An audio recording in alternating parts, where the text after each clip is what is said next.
quand on décide de se convertir au judaïsme, à aucun moment dans notre tête nous sommes en train de devenir monothéistes. Nous avons grandi avec une idée qu'il n'y a qu'un seul Dieu, qu'un seul Créateur. C'est comme ça dans chaque maison des Bantous, dans chaque maison des Congos, dans chaque maison des héritiers de l'africain, du panafricanisme. En fait, lorsqu'on prend par exemple les Bantous, et les Gabonais sont des Bantous, on s'aperçoit que le Gabonais, le Bantou, croit en Dieu et en un Dieu unique, exactement comme nous. Seulement, il y a une nuance. Pour lui, pour le Bantou, Dieu est l'architecte de l'univers et le créateur tout-puissant, mais tellement puissant et tellement lointain qu'il ne peut pas l'atteindre. Il lui faut pour cela des intermédiaires. Les intermédiaires sont tout simplement les morts, les ancêtres, les génies. Voilà toute la différence, grosso modo. Si les guides spirituels nous expliquent comment fonctionne l'interrupteur, il y a quand même une chose, c'est que si je ne peux pas m'adresser au Créateur en disant Seigneur, j'ai besoin d'une voiture, donne-moi une voiture. Ce n'est pas possible. Pourquoi? Parce qu'il est le garant de l'équilibre stellaire de tout le fonctionnement de l'univers. Et il y a des milliards et des milliards et des milliards d'êtres qui sont issus de lui. Donc il est occupé. Il est occupé à gérer la technostructure. Mais l'Afrique a la notion d'ancêtre. Et l'ancêtre, quand il est divinisé, vous avez quand même son sang dans vos veines, il a le choix. C'est-à-dire que soit il reste au paradis, soit il a son acte, son esprit divin qui est au paradis, et il accepte de revenir pour être votre ancêtre gardien, votre guide. Et c'est à lui que vous allez demander vos choses personnelles. C'est-à-dire qu'on fait des hymnes. Moi, quand je m'adresse au Créateur, je le remercie pour tout ce qu'il fait, pour toutes les formes de vie qui sont issues de lui. Et je le remercie pour tout ce qu'il va faire sur la Guadeloupe quand le soleil se lève à l'est. Pour les oiseaux, pour tout ce qui vit, pour l'autre, pour tout ce qui vibre. Mais la chose personnelle, c'est avec l'ancêtre. Vous voyez? Et c'est ça qui est important. Mais attendez, pourquoi est-ce que j'aurais honte de faire du vaudou en fait?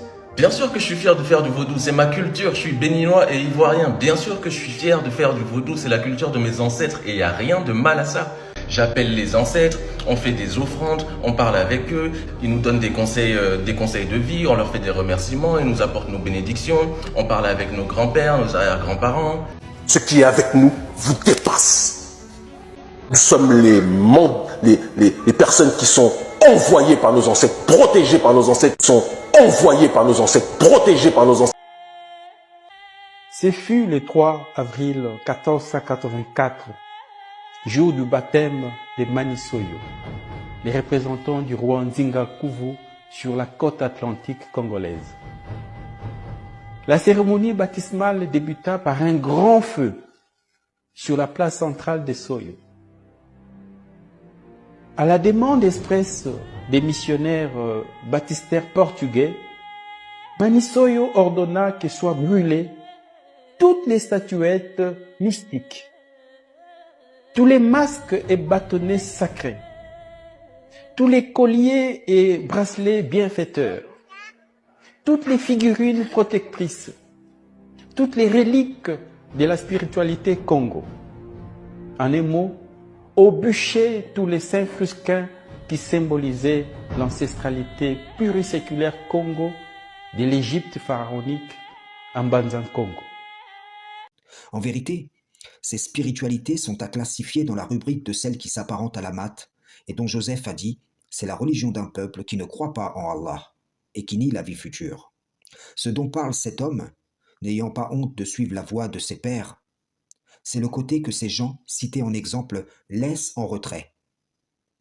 L'invocation des djinns shaitan, qui pour eux forment un gouvernement céleste, les offrandes, les prières aux ancêtres sont une forme d'adoration de ceux qui usurpent l'identité des anges comme le diable usurpe l'identité d'Allah à leurs yeux.